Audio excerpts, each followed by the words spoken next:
कौन सा तुम्हारा भारत, तुम्हारा तो वजूद नहीं था जब हम अंग्रेज से लड़ने के लिए, जब हमारी शुरुआत हुई थी। तुम्हारा तो वजूद नहीं था, तुम्हारे 3 पुश्तों का वजूद नहीं था। पहले खून किसने बहाया था? यही कलमा पढ़ने वाले ने बहाया था, यही कुरान करीम के पढ़ने वाले ने बहाया था। उन्होंने क्या कहा?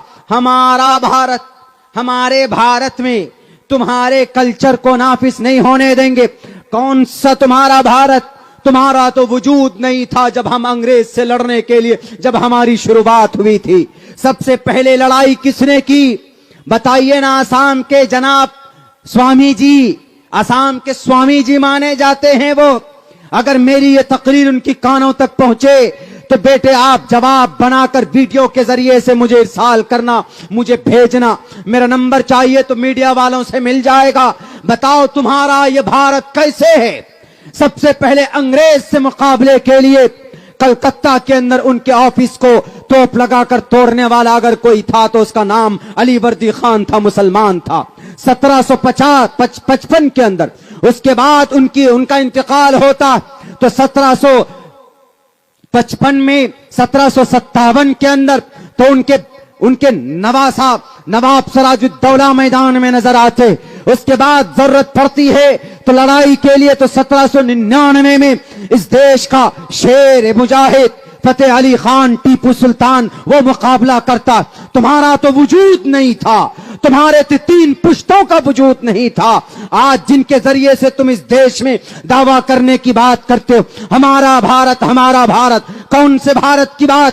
65,000 मुसलमानों के फ्रीडम फाइटर, 65,000 स्वतंत्र सेनानी, इंडिया गेट में नाम हमारे लिखे हुए हैं, हमारे इन टोपियों दाढ़ी वालों के नाम लिखे हुए हैं। 1799 में आखिरी बॉडी पर खड़े होकर जनरल हॉर्स ने कहा था टीपू सुल्तान के, आज से ये देश हमारा। सबसे पहले खून किसने बहाया था? यही कलमा पढ़ने वाले ने बहाया था, यही कुरान करीम के पढ़ने वाले ने बहाया था। जिस दिन टीपू सुल्तान की शहादत हुई उस दिन भी 2 पारा कुरान करीम की तिलावत करके मैदान कारजार में वो मुजाहिद आजम गया था। ये कुरान से पावर और ताकत मिलती है। अंग्रेज अगर लड़े हैं, किसी जमात से डरे हैं, तो जब आप देख लो तारीख पानीपत की, वहां के एक बड़े वो गूंगे और बहरे मिर्जा गुलाम अहमद कादियानी को कहता है, इन मुसलमानों को एनर्जी कहां से मिलती है, ताकत कहां से मिलती है? हर दूसरे दिन तलवार लेकर मेरे सामने में खड़े हो जाते। जरा बताओ तो सही। उन्होंने कहा कि इनके बीच में जब तक कुरान है, इनके सीनों में जब तक कुरान की मोहब्बत है, दुनिया की कोई ताकत ना तो इनको झुका सकती है न इनको डरा सकती है। हम इन कुरान की ताकत को लेकर आगे बढ़े थे, तभी जालिम अंग्रेज का खात्मा इस देश से हमने किया था।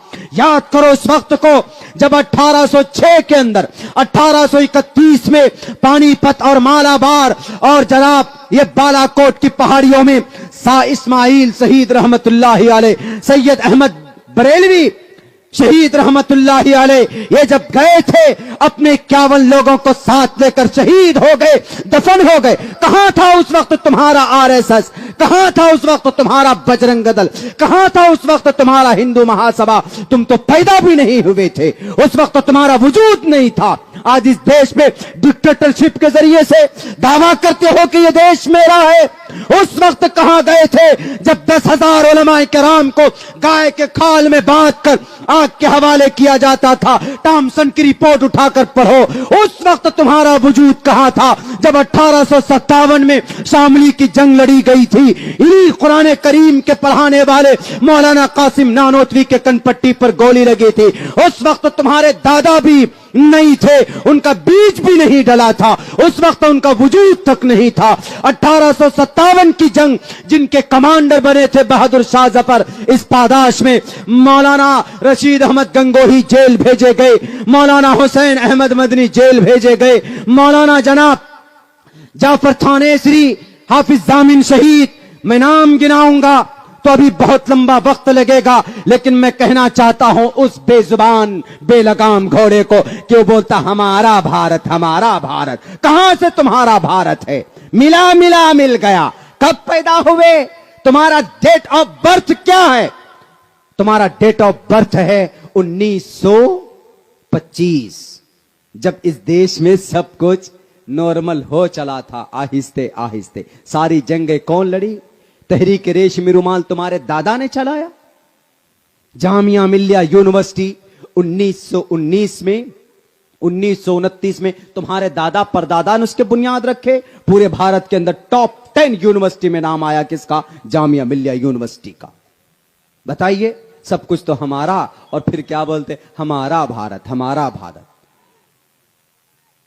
जिस वक्त मौलाना उलमाए किराम कहां थे? जजीरा अंडमान निकोबार, काला पानी की सजा वहीं होती थी ना, वहां थे। तो उस वक्त तुम्हारे गुरु कौन, जिन्हें बोलते हो वीर सावरकर? वीर तो नहीं था वो, बुज़दिल था वो। इसलिए बुज़दिल था चूंकि इस देश के दुश्मन अंग्रेजों को 303 खत लिख चुका था वो। क्या कि sir, I want to surrender, I want to follow you, आप हमें हुक्म दीजिए, हम आपकी बात मानेंगे। आई विल बी सर्वेंट, मैं आपका गुलाम बनने के लिए तैयार हूं, हमें माफ कर दीजिए। जेल से लिखा, जेल से। अब वहीं पर देखो मौलाना अबुल कलाम आजाद रहमतुल्लाहि अलैह जेल में बंद हैं। बीवी का इंतकाल होता है, खबर पहुंचती है कि 3 दिन के लिए आप जा सकते हैं, जाइए। उन्होंने कहा कि भीख में मुझे तुम्हारा 3 दिन नहीं चाहिए। कहा कि बीवी का इंतकाल हुआ है, कहा कि बीवी का इंतकाल हुआ है, सबको जाना है, सबका इंतकाल होना है। आई डोंट नीड, मुझे जरूरत नहीं है, बीवी से नहीं मिलेंगे, आखिरी अंतिम दर्शन नहीं करेंगे। उन्होंने कहा कि इसकी भी जरूरत नहीं है। फिर कहा कि हौज़े कौसर पे मुलाकात हो जाएगी। किस लिए? इसी भारत की आजादी के लिए। हमारा है यह भारत, तुम्हारा नहीं है। हम थे जब तो 27% जीडीपी थी, और आज आप आए हो इख्तिदार में तो कितनी जीडीपी है? 3%। लो जनाब, सब कुछ को